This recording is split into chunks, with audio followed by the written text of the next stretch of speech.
Hello students, class 10 social সায়েন্সের প্রথম খণ্ড ইতিহাসের চ্যাপ্টার নাম্বার 2 হলো মহাত্মা গান্ধী এবং ভারতের স্বাধীনতা সংগ্রাম। সো আজ আমি এই ভিডিওতে চ্যাপ্টার নাম্বার 2 এই চ্যাপ্টারের মোস্ট ইম্পর্টেন্ট কোয়েশ্চেন্সের আনসার্সগুলো তোমাদেরকে প্রোভাইড করব। এবং যদি তোমরা এই কোয়েশ্চেন্সগুলোর আনসার ভালো করে শিখে নাও তাহলে তোমাদেরকে আর অন্য কোনো নোটস পড়তে হবে না, কারণ এই কোয়েশ্চেনের আনসার্সগুলো থেকে এইচএসএলসি 2021 অর্থাৎ 2021 বর্ষের ম্যাট্রিক পরীক্ষায় কোয়েশ্চেন্সগুলো কমন আসবে।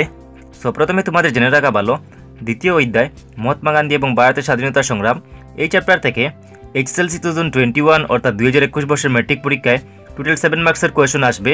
তারপর সোশ্যাল সায়েন্সের রিভাইজ সিলেবাসে ইউনিটস রেকর্ডে লেখা ছিল ইউনিট 2.1 মহাত্মা গান্ধীর উত্থান, ইউনিট 2.02 রাওলাট আইন, ইউনিট 2.03 সত্যাগ্রহ বা অহিংসা আন্দোলন, ইউনিট 2.04 জালিয়ানওয়ালাবাগের হত্যাকাণ্ড, ইউনিট 2.05 খিলাফত আন্দোলন, ইউনিট 2.06 অসহযোগ আন্দোলন, ইউনিট 2.07 অসহযোগ আন্দোলনের সমাপ্তি, ইউনিট 2.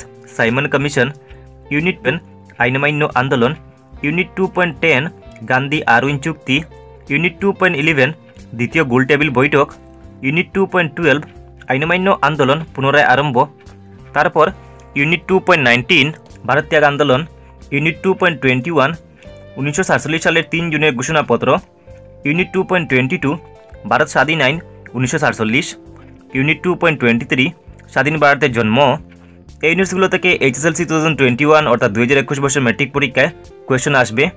এবং সেবা বোর্ডের সোশ্যাল সায়েন্সের রিভাইজ সিলেবাসে ইউনিটস ওমিটেডে লেখা ছিল ইউনিট 2.13 সাম্প্রদায়িক বাটুয়ারা, ইউনিট 2.14 কংগ্রেস মন্ত্রিসভার গঠন, ইউনিট 2.15 কংগ্রেস সরকারের পদত্যাগ, ইউনিট 2.16 পাকিস্তানের দাবি, ইউনিট 2.17 ব্যক্তিগত সত্যাগ্রহ, ইউনিট 2.18 ক্রিপস মিশন এবং ইউনিট 2.20 ভারতীয় জাতীয় সেনাবাহিনী।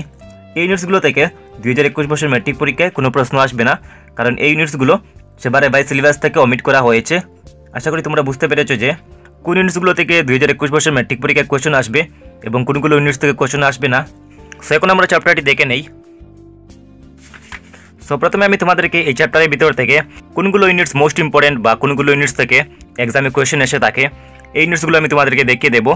তারপর আমি তোমাদেরকে এই চ্যাপ্টারের অনুশীলনীর যে প্রশ্নগুলো ইম্পর্টেন্ট আছে এগুলো দেখিয়ে দেবো। সো তোমরা ভিডিওটি স্কিপ না করে দেখতে থাকো। সো প্রথমে দেওয়া আছে ইউনিট 2.01 মহাত্মা গান্ধীর উত্থান।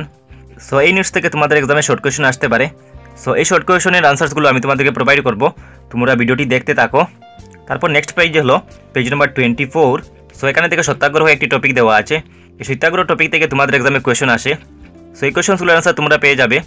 তারপর দেখো ইউনিট 2.02 পেজ নাম্বার হলো 25। সো এই ইউনিট থেকেও তোমাদের এক্সামে কোয়েশ্চেন আসে। তারপর দেখো এই পেজের নিচের দিকে একটি ইউনিট দেওয়া আছে ইউনিট 2.04 জালিয়ানওয়ালাবাগের হত্যাকাণ্ড 13 এপ্রিল 1919। সো এই ইউনিট থেকে তোমাদের এক্সামে কোয়েশ্চেন আসে। সো তারপর দেখো পেজ নাম্বার 26-এ দেওয়া আছে 2.05 খিলাফত আন্দোলন। এই ইউনিট থেকে তোমাদের এক্সামে কোয়েশ্চেন আসে। তারপর দেখবে নিচে আরেকটি ইউনিট দেওয়া আছে ইউনিট 2.06 অসহযোগ আন্দোলন 1920 থেকে 22। সো তারপর তোমরা দেখে নাও। তারপর হলো সাইমন কমিশন ইউনিট 2.08। সো এই ইউনিট থেকে তোমাদের এক্সামে প্রশ্ন আসে। এবং নিচে একটি মোস্ট ইম্পর্টেন্ট টপিক দেওয়া আছে পূর্ণ স্বরাজের দাবি। এই ইউনিট থেকে তোমাদের এক্সামে কোয়েশ্চেন এসেছিল। সো এই কোয়েশ্চেনগুলোর আনসার আমি তোমাদেরকে প্রোভাইড করব, তোমরা ভিডিওটি স্কিপ না করে দেখতে থাকো। তারপর দেখো ইউনিট 2.09 আইনমান্য আন্দোলন। এই টপিক থেকে বা এই ইউনিট থেকে তোমাদের এক্সামে ব্রড কোয়েশ্চেন বা লং কোয়েশ্চেন এসে থাকে। সো নেক্সট পেজ হলো পেজ নাম্বার 31। সো এই পেজ নাম্বারে দেখো একটি ইউনিট দেওয়া আছে 2.10 গান্ধী আরউইন চুক্তি। এই ইউনিটটি কিন্তু মোস্ট ইম্পর্টেন্ট এবং এই ইউনিট থেকে ম্যাট্রিক এক্সামে কোয়েশ্চেনগুলো এসে থাকে। সো তোমরা ভিডিওটি স্কিপ না করে দেখতে থাকো। তারপর দেখো এখানে একটি টপিক দেওয়া আছে পেজ নাম্বার 30 দান্ডিযাত্রা। এই দান্ডিযাত্রা থেকে তোমাদের এক্সামে কোয়েশ্চেন আসে এবং এই কোয়েশ্চেনগুলো কিন্তু অনেক বেশি ইম্পর্টেন্ট। সো নেক্সট ইউনিট দেখে নাও। সো নেক্সট ইম্পর্টেন্ট ইউনিট হলো ভারত স্বাধীন আইন 1947। এই ইউনিট থেকে তোমাদের এক্সামে কোয়েশ্চেন আসতে পারে। তারপর আমরা চলে এলাম এই চ্যাপ্টারের অনুশীলনীতে।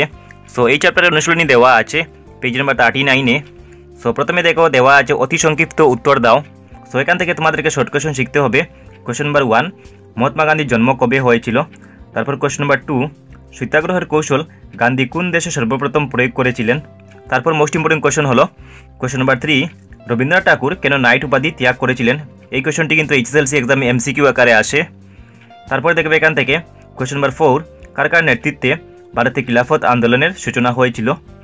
তারপর দেখতে হবে কোশ্চেন নাম্বার 5, চৌরি চৌরার ঘটনা কখন সংঘটিত হয়েছিল। তারপর দেখে নাও next page. So next page হলো পেজ নাম্বার 40। সো এই পেজ নাম্বার থেকে তোমাদেরকে কোশ্চেন নাম্বার 7 শিখতে হবে। সো কোশ্চেন নাম্বার 7-এ লেখা আছে, কখন এবং কোন অধিবেশনে ভারতীয় জাতীয় কংগ্রেস ভারতবাসীদের মূল দাবি হিসাবে পূর্ণ স্বরাজের দাবি উত্থাপন করেছিল। এই কোশ্চেনটি কিন্তু অনেক বেশি ইম্পর্টেন্ট এবং এই কোশ্চেনটি 2017 সালে ম্যাট্রিক পরীক্ষায় একবার এসেছিল, তোমরা দেখতে পাচ্ছ। তারপর দেখবে এখান থেকে কোশ্চেন নাম্বার 8, গান্ধীজি সবরমতী আশ্রম থেকে দান্ডি সাগর পার অবধি লবণ আইন ভঙ্গ করতে গিয়েছিলেন। সবরমতী আশ্রম এবং দান্ডির মধ্যে দূরত্ব কত দূর? এই কোশ্চেনটি কিন্তু অনেক বেশি ইম্পর্টেন্ট এবং এই কোশ্চেনটি 2019 সালে ম্যাট্রিক পরীক্ষায় একবার এসেছিল। তারপর এখানে একটি শর্ট কোশ্চেন দেওয়া আছে, এই কোশ্চেনটি কিন্তু অনেক বেশি important, that is question number 9, সীমান্ত গান্ধী নামে পরিচিত কে? তারপর দেখবে এখান থেকে কোশ্চেন নাম্বার 10, লন্ডনে অনুষ্ঠিত দ্বিতীয় গোলটেবিল বৈঠকে কে কংগ্রেসকে এককভাবে প্রতিনিধিত্ব করেছিলেন? তারপর তোমাদেরকে দেখতে হবে কোশ্চেন নাম্বার 12, কোন আন্দোলনের সময় গান্ধীজি করব কিংবা মরব স্লোগান দিয়েছিলেন? এই কোশ্চেনটি 2018 সালে ম্যাট্রিক পরীক্ষায় একবার এসেছিল। তারপর তোমাদেরকে এখান থেকে দেখতে হবে কোশ্চেন নাম্বার 15, ভারত এবং পাকিস্তানের মধ্যকার সীমারেখাকে কী নামে জানা যায়? তারপর যদি তোমরা চাও তাহলে কোশ্চেন নাম্বার 11, কোশ্চেন নাম্বার 13 এবং কোশ্চেন নাম্বার 14 তোমরা শিখতে পারো। এই কোশ্চেনগুলো আমি তোমাদেরকে বলিনি কারণ এই কোশ্চেনগুলো ওমিটেড ইউনিটসগুলোর। তারপর নেক্সট দেখো দীর্ঘ উত্তর লেখো। সো এখান থেকে তোমাদের এক্সামে 4 মার্কসের কোয়েশ্চেন এসে থাকে। সো কোশ্চেন নাম্বার 1টি তোমাদেরকে শিখতে হবে। সো কোশ্চেন নাম্বার 1-এ দেওয়া আছে, সত্যাগ্রহ বলিতে কি বুঝো? যে 3টি স্থানীয় বিবাদের ক্ষেত্রে গান্ধী সত্যাগ্রহকে প্রথম প্রয়োগ করেছিলেন সেই 3টির বিষয়ে সংক্ষেপে লেখো। এই কোশ্চেনটি কিন্তু মোস্ট ইম্পর্টেন্ট এবং এই কোশ্চেনটি 2019 সালে ম্যাট্রিক পরীক্ষায় একবার এসেছিল। তারপর তোমাদেরকে এখান থেকে কোশ্চেন নাম্বার 2 শিখতে হবে। কোশ্চেন নাম্বার 2-এ দেওয়া আছে, ভারতে খিলাফত আন্দোলন কেন আরম্ভ হয়েছিল?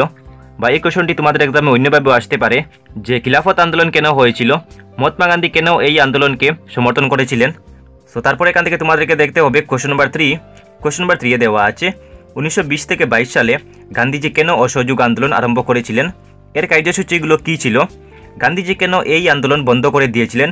এই কোশ্চেনটি কিন্তু মোস্ট ইম্পর্টেন্ট 2021 বছরের ম্যাট্রিক পরীক্ষার জন্য এবং তোমাদেরকে মনে রাখতে হবে এই কোশ্চেনটি কিন্তু তোমাদের এক্সামে অন্যভাবে আসতে পারে।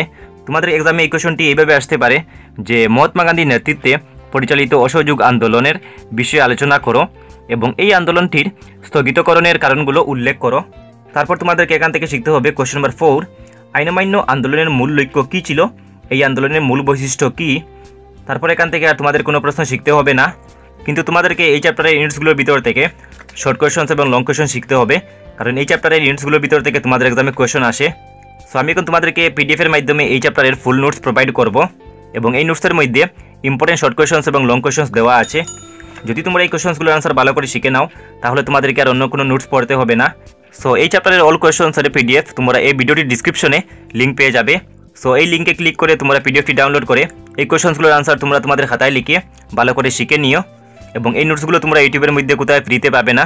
সো ভিডিওটিতে যদি লাইক না করে থাকো এখনই একটি লাইক করে দাও এবং এই ভিডিওটি তোমরা তোমাদের বন্ধুদের সঙ্গে যতবার শেয়ার করবে। যদি এই চ্যানেলে নতুন হয়ে থাকো চ্যানেলটি সাবস্ক্রাইব করে বেল আইকনে প্রেস করে রাখবে এরকম ভিডিও নোটিফিকেশন সবার আগে পাওয়ার জন্য। আমি নেক্সট ভিডিওতে বাকি চ্যাপ্টারগুলোর ইম্পর্টেন্ট কোয়েশনস তোমাদেরকে প্রোভাইড করব। সো থ্যাঙ্কস ফর ওয়াচিং, আজকের মতো বাই।